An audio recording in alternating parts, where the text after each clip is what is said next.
Hi, everybody. I'm Sunny, and this is We Gotta Talk, a live weekly digital talk show and podcast where we like to dig deep. Real talk, big topics. Now, let's dig in.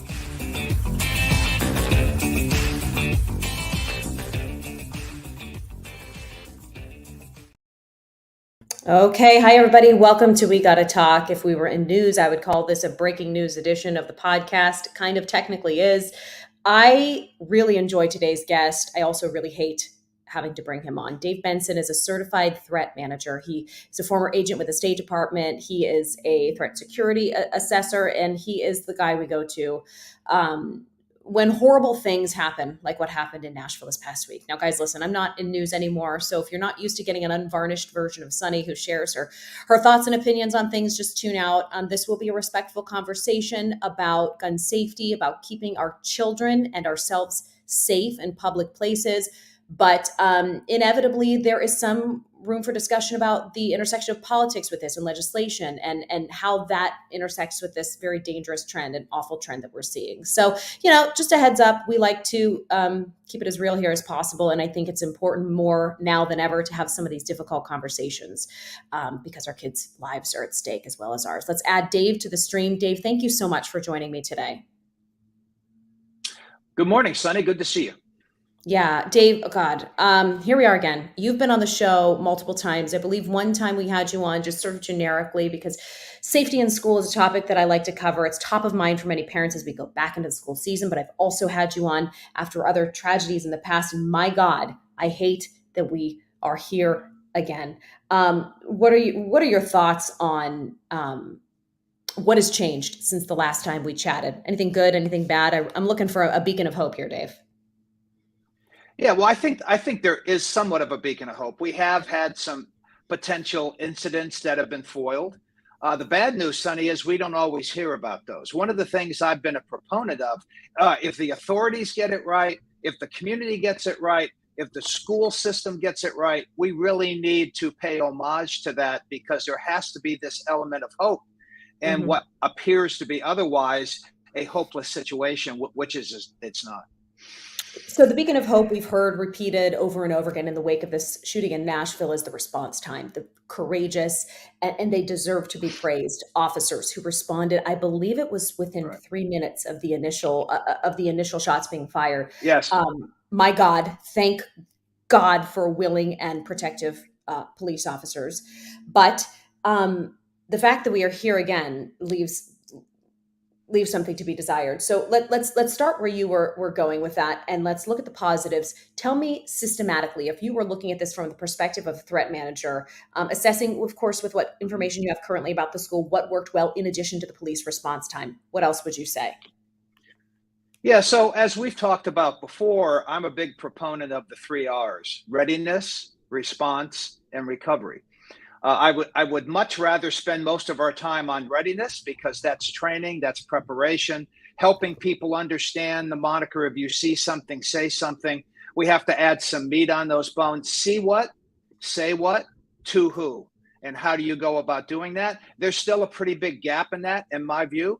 One of the things we need to keep in mind is this is just not a school problem. It is a community problem. There is virtually not a facet of our society right now, particularly in the United States, that is not potentially vulnerable to this type of behavior. So we need to look at it holistically, number one. So what worked reasonably well? Certainly the police response, but yet I understand that the shooter was in the school for almost 14, 15, 16 minutes. That's an eternity, okay? That tells me, I don't know exactly what redundancies they had inside the school, but that tells me there wasn't much in the way of that, and that we had a shooter that was willing to, unfortunately, shoot their way into the building. It looks like the doors were locked, and that didn't deter that person from moving in. And I'll talk about target selection a little bit later, Sonny. But so what didn't go so well is we're beginning now to hear, as we almost always do, this person didn't wake up one morning and decide to commit mass murder. This is an evolutionary process. Most of the time with signposts along the way. We just have to get people on board to start seeing it, sharing it, in a timely manner. Clearly, we had a lot of some warning signs with this individual. We apparently had a manifesto, which is very common in school shooters. Social media presence. So there's lots of things that will be looked at after the fact. But what we don't have yet, we still have this shock, awe, and surprise when we have one of these events. Now, don't misunderstand me. I don't mean that we shouldn't be shocked, but we have to begin to expect the possibility of these things taking place in our communities. Not that they're likely to, but we can't be shocked anymore and frozen in fear about this, and we have to be proactive. So I had this debate going and raging really in the comment section of my Instagram. I posted a reel a couple of days ago just talking about the tragedy of the situation. And inevitably, it always turns to the debate of a mental health issue versus a guns issue. I am going to put you on the spot, Dave, and have you answer that question. And in your opinion, is it a mental health issue or is it a gun issue? And if it is one more than the other, which is it? Yeah. So, unfortunately, the answer is it's a bit of both. So, but what is not true is that most people that commit violent acts are mentally ill or have been diagnosed with a mental illness. That's just not true. And so that myth that's out there is actually very damaging. Do we need more mental health support in our communities? We absolutely do. But just that issue of itself, folks that are mentally ill, there has to be other ingredients in this toxic cake that makes it happen. Let's tackle the gun issue.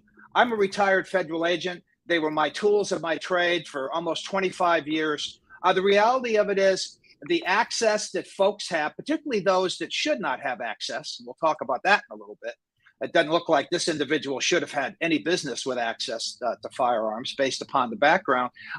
It facilitates events like this. But what I'm going to say that may not be so popular with you or your audience is by itself isn't going to stop our problem, because people can come in with a handgun. They may not do as much damage, but it's the process of targeting, planning, an intentional act of violence that we have to nip in the bud and stop. So both those things are valid issues, but by themselves, they're not panaceas. And then the final piece to that is we have to be aware of changes in people's behavior and then share that information. And sometimes it's apparent. And I know how tough that is. I'm a parent, you're a parent.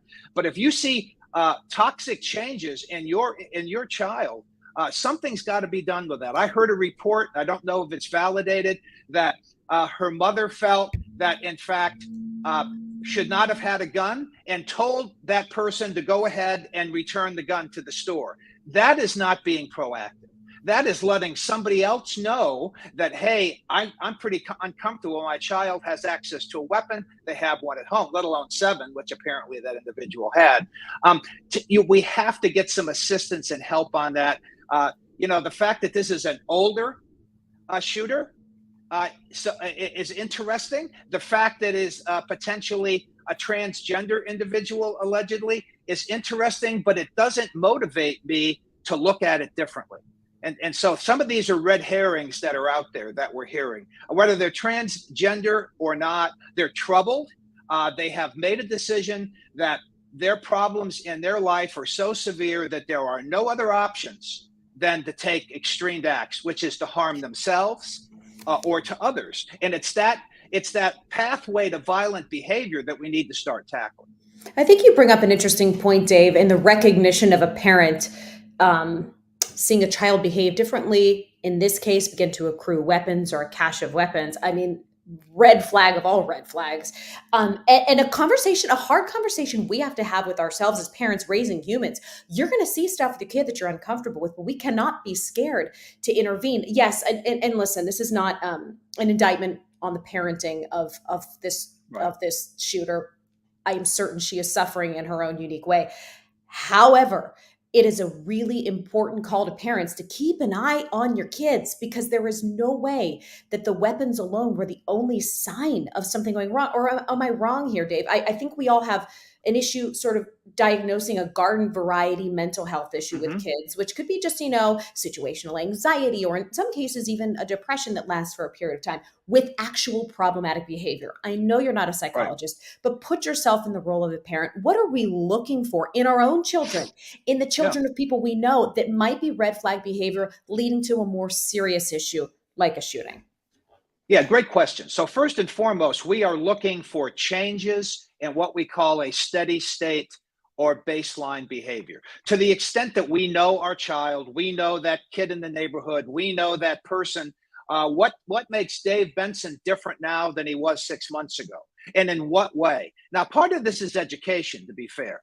And so we have to get the word out. We're looking for changes, extreme changes, extreme sadness, not just your garden variety depression, which is bad enough, right? But that it extends over a period of time. There's anger, there's a grievance somewhere that they feel like they've been wronged, they're not understood, and this is a way for them to try to get control of their life. As odd as this sounds, this is a search for control. Acts of extreme violence are the ultimate act of control. You're controlling your own behavior, you're controlling your own life. And then, unfortunately, particularly when we talk about schools, it's the collateral damage that we know that if someone is truly troubled or suicidal, for example, there's a couple of things to keep in mind. Contrary to popular belief, suicidal ideation comes and it goes. It's not constant. And that's why when we have these tragedies and we hear about these tragedies, we hear they were fine yesterday, and here we had this challenge. They weren't fine, but it ebbs and it flows. It's the environment that they're in, it's the triggers in their life coupled with their grievance. They're having trouble coping with life's challenges. So that's number one. If you have an individual or a family member that's having trouble coping with life challenges, we need to be aware of that. How does that behavior change? Number two, there are some accelerants to this that are always a problem. Access to weapons. Oh my goodness. I don't care if you're a weapons collector. That by itself doesn't interest me too much. But if you're a weapons collector and behaviorally you've gone through this change process, that is a behavior of concern. The third piece is drug and alcohol abuse.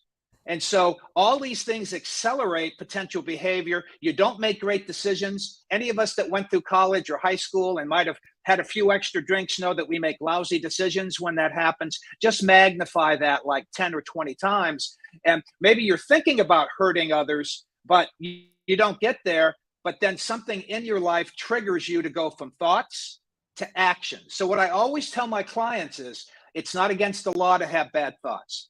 And Sonny, as you and I know, in our respective businesses, some of the people we have dealt with, it's easy to have bad thoughts. But it's when you act on those bad thoughts, that's the problem.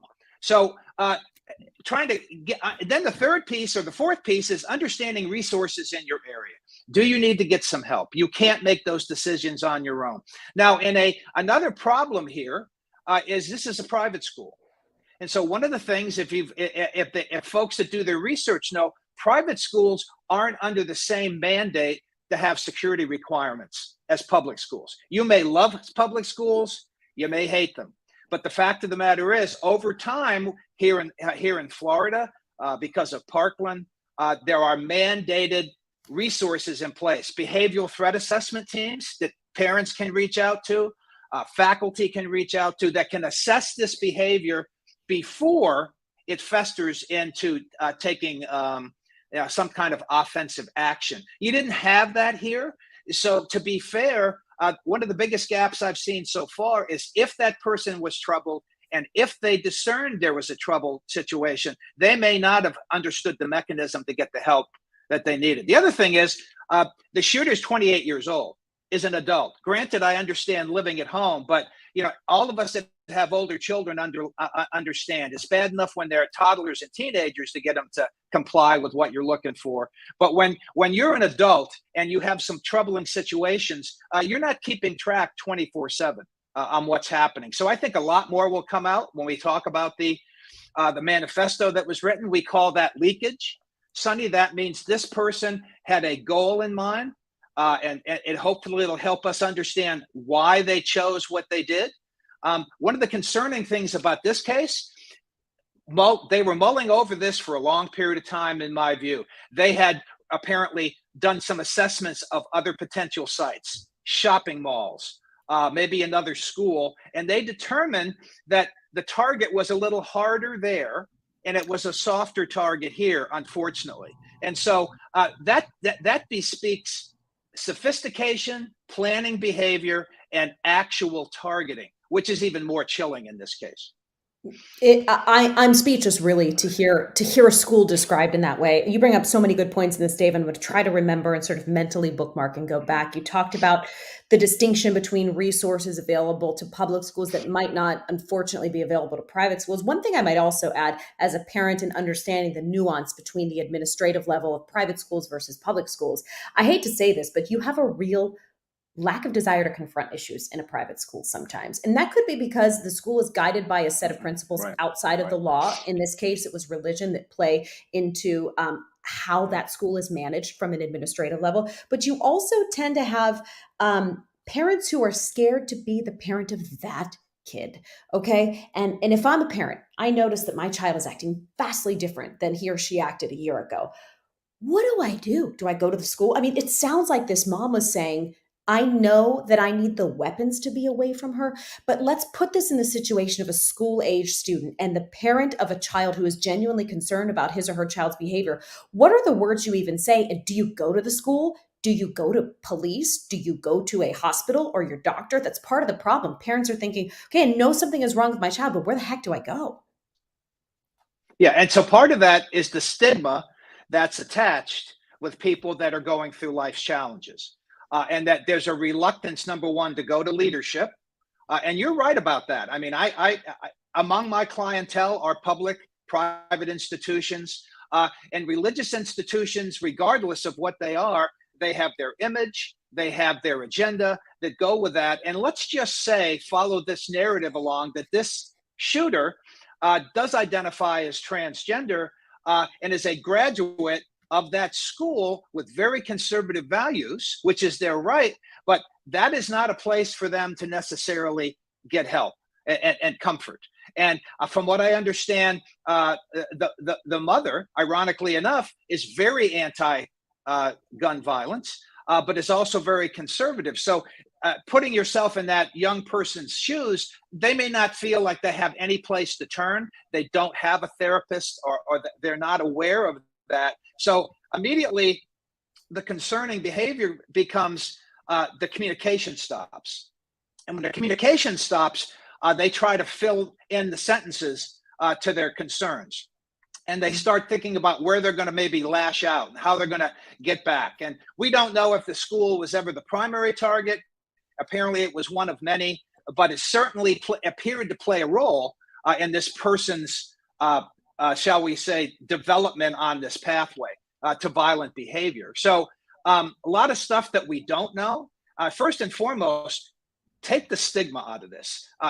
Sometimes when we as parents, we're embarrassed. Well, tough. Get over yourself. If you have a child that's troubled, if you have a family member that's troubled, sometimes it's tough love, but trying to objectively look at that and get the help you need without any judging in the situation. And I said before, and I meant it, as far as I'm concerned, as a threat assessment professional, the fact that the shooter may have been identified as transgender is important to that person, but it may or may not be a particular unique indicator of why they did what they did. It's early, it's possible, but the fact of the matter is, anybody that's so troubled that commits mass murder like this, we need to catch early in the process and not worry about who they are and kind of stereotype them, because that stigma is one of the worst things that can happen.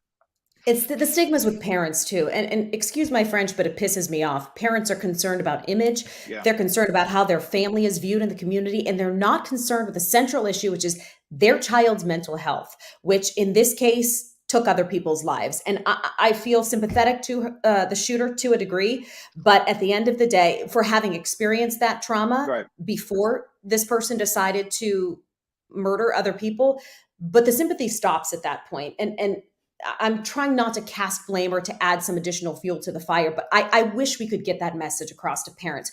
Your child's mental health is your future too. It is our future. We are not just Right. responsible for how we individually go through the world. If you chose to have a child, you're responsible for making sure that they don't end up doing things that hurt other people. So if we could just get that message out to parents to just be the one that monitors and tracks that. I know as the daughter of a 30-year plus school teacher, teachers can only do so much. And don't even get me started on wanting to arm teachers because we're not even allowing Right. them to pick our children's books. So we're asking a Right. lot of school administration, and I have compassion and sympathy for the workload they have. But if we as parents can take the load off of their backs and watch our own children and watch the state of their mental health, I really feel like that will be a huge part of the equation.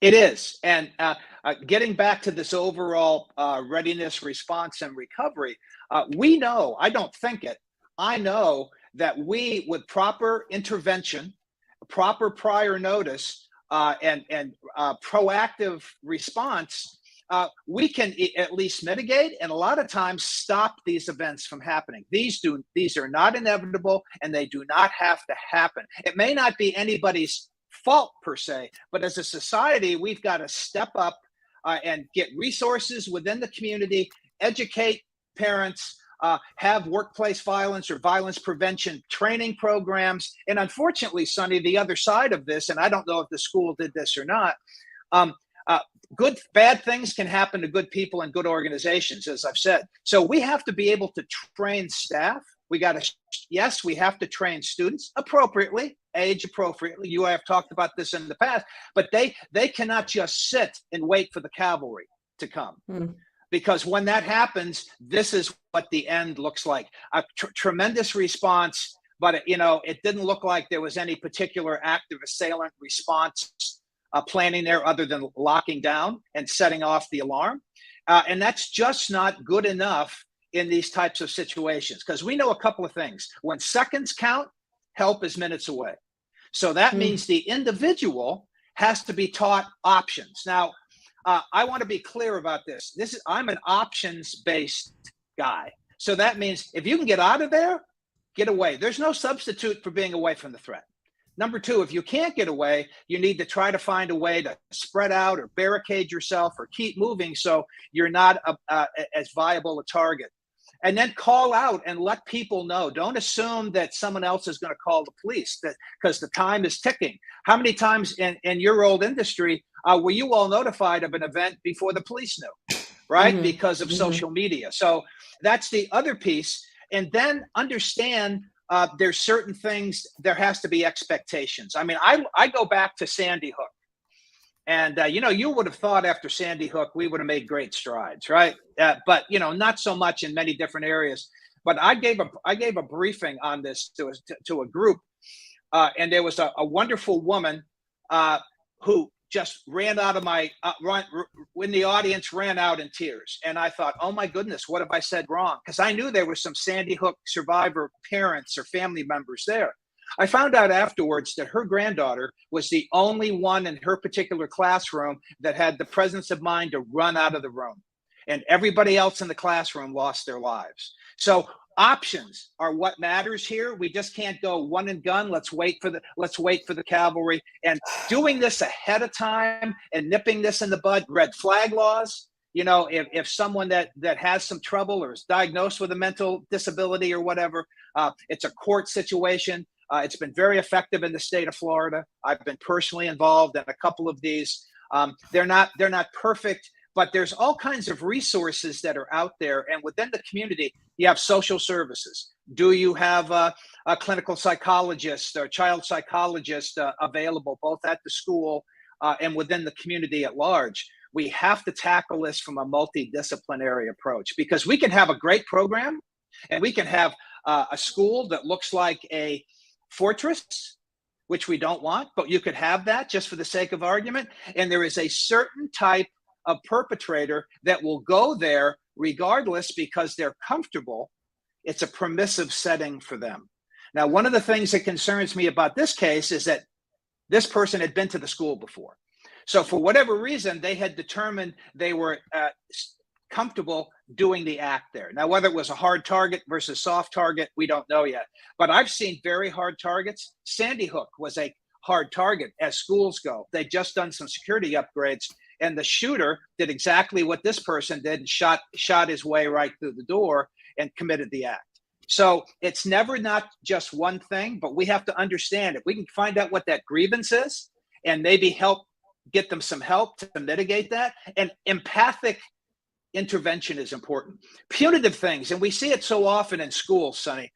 Well, if you misbehave, it's black and white. We're suspending you. That doesn't solve the problem necessarily. The problem is still there when they walk out the door, and then we wonder why they may show back up or they're allowed back in school, and we still have a angry young person. The other thing to keep in mind is oftentimes these individuals will tell you what they want to do, and they're going to do it. And so I think that's what this manifesto that we've seen, hopefully, they'll go through it with a fine-tooth comb. We'll have a little bit of the origins of this behavior. My sense is it's been festering for some time, but there's been some recent triggers in that person's life that caused them to go ahead and commit this act. Let's run through, Dave, your suggestions for responding in an active shooter situation. And I know that we've gone through this before, sort of by age group. So let's just, for the sake of conversation today, getting through this relatively quickly, let's group our elementary level kids and then say middle school and above. Right. So I know there are discrete sort of response suggestions for each. So let's start with the young kids. If you were advising a school administrator what to tell those kids to do, go ahead. So first and foremost, don't limit the potential responses. Don't dictate what their response must be. So, lockdown may be appropriate sometimes it isn't. So who should make that determination? The individual teachers. Here's a novel thought.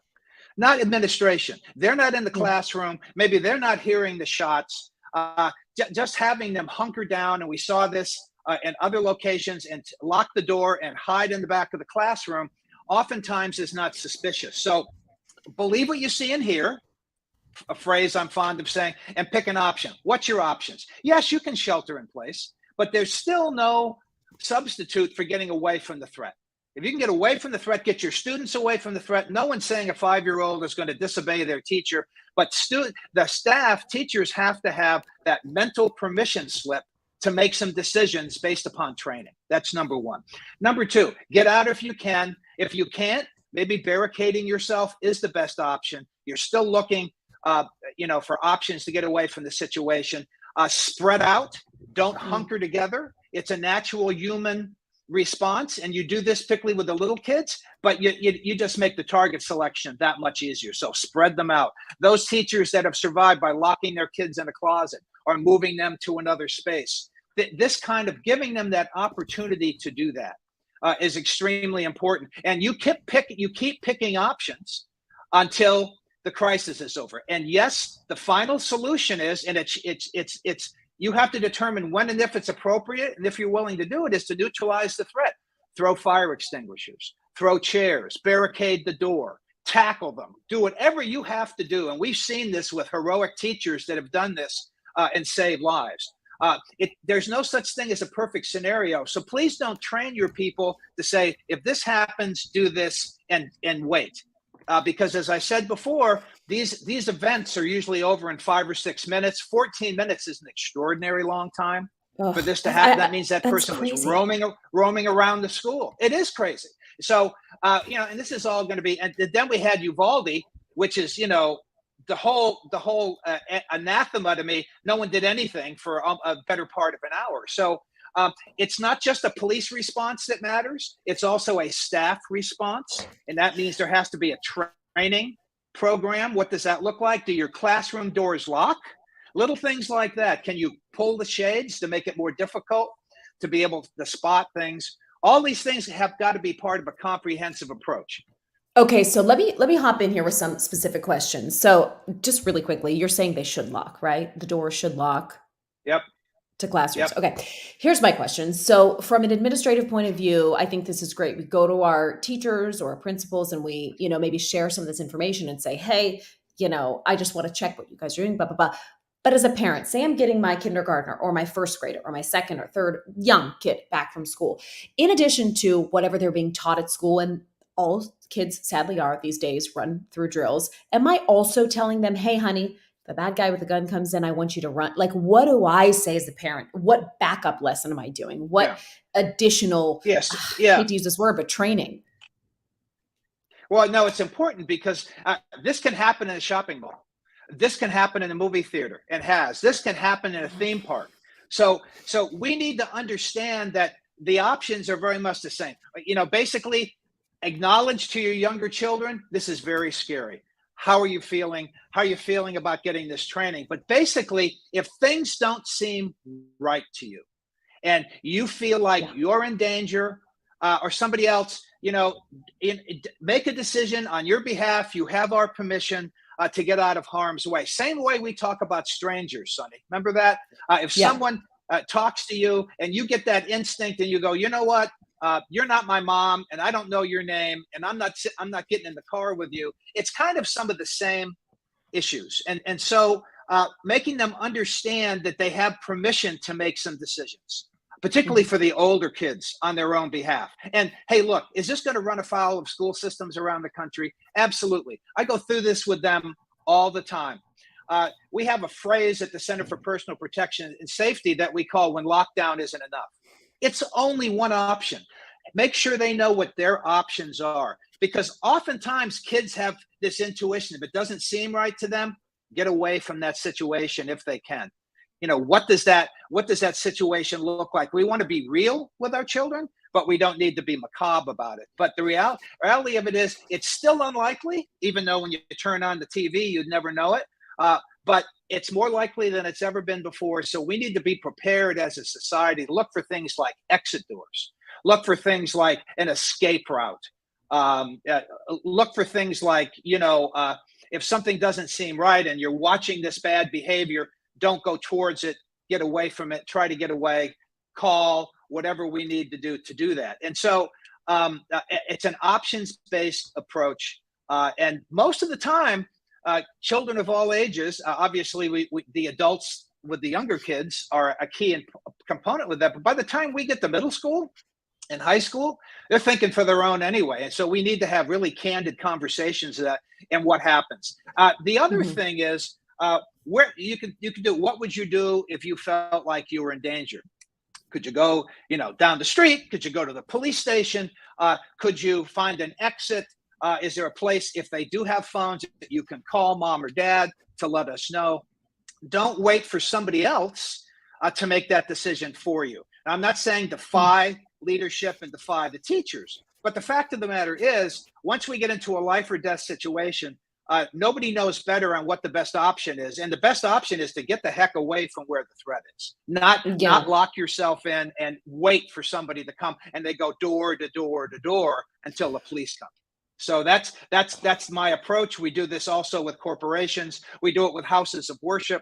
Anticipate what some of the issues might be, cultural challenges, and talk to them in an empathic, cultural way.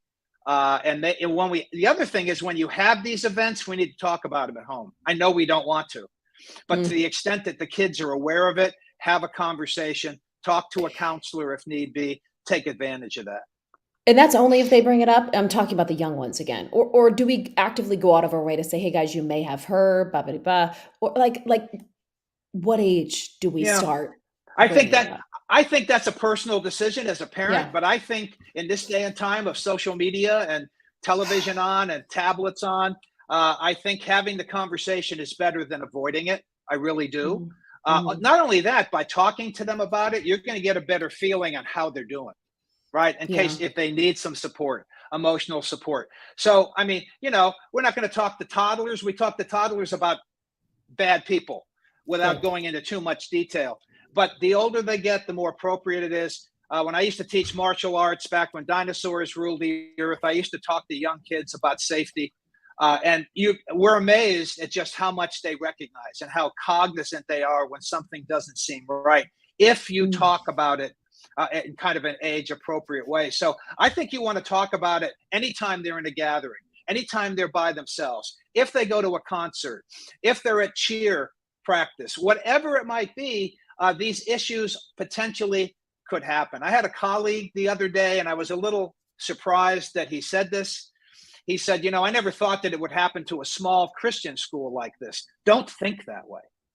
It can always happen just about anywhere if we don't take proper precautions. Does security play a role? Yes. Will it sometimes deter it? Yes, but it's not a panacea.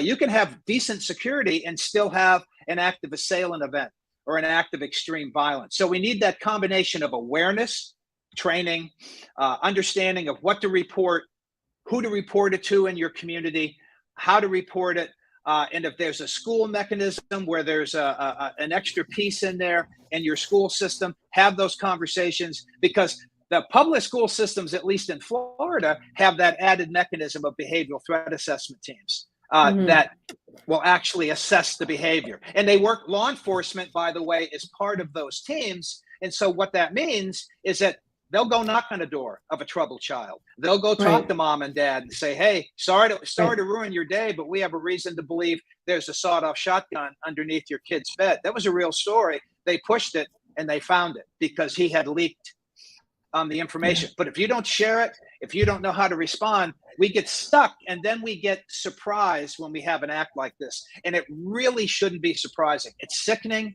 It shouldn't be. But surprised is a feeling that we need to get over right now and find a way to counteract these things. Okay, and just so we can go over this one more time for people who might just be tuning in, and just in list form, Dave, the parties that people should go to first, say they're not at a public school when they're having concerns about a child's change in behavior. Give us a few places to start.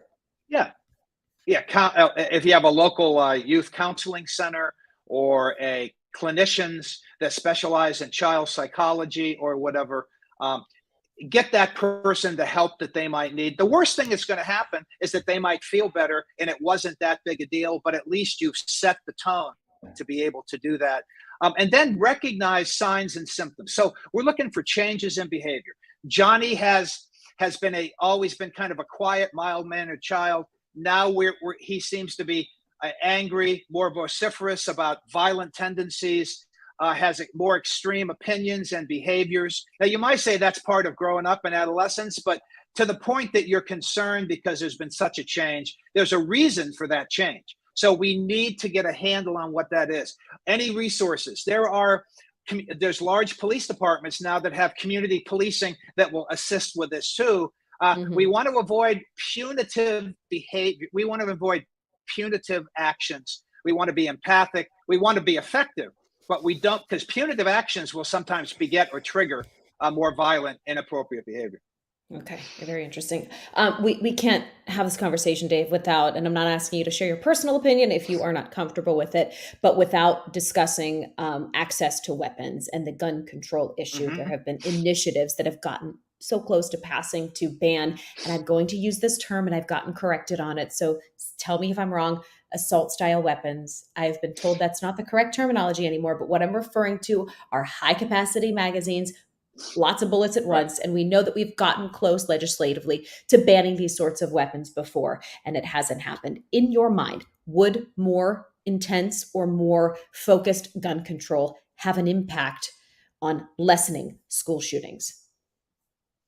Yes, but it won't have the panacea effect that everybody's expecting. We have to do it in conjunction with getting people the help they need in a trouble situation, having a system in place that come with it. Because as I said before, if someone is intent on committing targeted or intentional violence, they've planned it, just like this individual apparently did. They have the wherewithal. They may have had some training.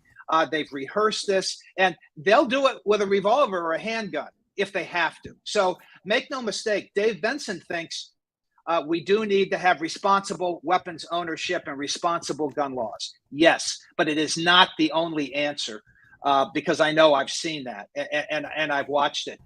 Same thing is, if we just had more mental health facilities, by gosh, we wouldn't have these, because everybody that's mentally ill are violent. That's not true either. So it's got to be a balance. The percentage of people through FBI and other Secret Service studies that had a diagnosed mental illness that committed active assailant acts is about the same as in our general population for people with behavioral development issues or mental illness. So that stigma's got to stop. A third one, well, he's a former veteran or she's a former veteran, so PTSD, automatically more violent. That couldn't be farther from the truth too. So knocking down some of these barriers and recognize it's frustration, it's acting on that frustration, and then it becomes planning, picking a target or targets, and then if left unchecked, carrying out these acts. That's what we should be looking for, because we can't count on gun legislation, clearly. We can't count on increased mental health support, but what we can count on is putting these other mechanisms in place. My goal, Sonny, someday is to have community threat assessment and threat management groups that schools, we've had a couple of examples in Salem Kaiser, in Oregon. The LAPD did it very successfully with LA County Public Schools and the LA Department of Public Health, where everybody gets together and goes, hey, this is a troubling trend. What do we do about it? What's the difference between making a threat, Sonny? I'll leave you with this, and posing a threat. Well, the difference is talk is cheap. People can say a lot of awful things, but if they have the wherewithal, capability, and desire to commit that act, and they're in an environment that facilitates them doing it, that's what we need to be concerned about. And I promise you, we're going to find out in this case that this was an individual that had an evolutionary process that just wasn't picked up on for whatever reason, collected up to 7 guns, allegedly illegally, and then systematically showed up, picked the target, decided which one was more likely to be able to carry out the act, and then carried out the act. So there's a lot of moving parts with that we really have the opportunity to nip these in the bud. We have in the past. We can do it again. We just can't be surprised about this stuff. We just have to work together to come up with an empathic way to attack this behavior before it gets out of hand. Yeah, Dave, you are always full of such practical, helpful advice. And I just find you to be such a comfort during these times, because you're one of those rare people who can, hear the same pain and trouble and issues that we do and address that empathically, but also offer us some really practical solutions, whether we're parents or we're administrators or people in charge of a business that's trying to protect its own employees. You just have just that perfect blend of compassion and also practical advice. So I just want to thank you for taking time to speak with all of our listeners and offer this great advice. It's my pleasure as always. And someday we're going to talk when we don't have to discuss a tragedy, but I know. not oh my today. Gosh. Well, Dave, if we are interested in working with you, or companies or groups wanted to reach out and, take part in your services, please tell us how to do that. Yeah. So first of all, I have my own consulting firm, DJ Benson Associates. So you can reach me at Dave, D-A-V-E, at securingsouls.com. But I would also commend to you an organization that I'm a senior advisor for, CPPS, the Center for Personal Protection and Safety. And that would be dave.benson at cpps.com. In addition to consulting and training, in-person training, we can provide you with e-learning courses, behavioral threat assessment team training. It's a multidisciplinary group that you get together and help assess the likelihood of violence of these types of situations. Workplace violence prevention, awareness training, all these sorts of things are part and parcel of what we're talking about here from a readiness, response, and then a recovery standpoint, which sadly, this school is now in the recovery phase. They've had a tragedy. Yeah. Dave, thank you again for spending time with me today. I really appreciate it. Thank you. Stay safe. All right. Thank you. And thank you all for listening, whether you were watching live or you're listening to this later on the podcast. Thank you for spending some time with us here on We Gotta Talk. As always, it is my pleasure to welcome these just incredible guests who offer their time to us to give us some much needed advice and perspective. So, if this is an area of concern or something that you or your company wanted to issue or address this issue in some way, I encourage you to reach out to these amazing guests that come on our show. Dave is someone that I have talked with, oh gosh, on and off for probably 10 years now since working in TV news. And we can really vouch for some of the incredible guests that come on the show. Please do leave a rating and review if you haven't already done so. I would be really grateful for that. And we will see you very soon here on We Gotta Talk with more good stuff. Thanks, guys. Talk soon.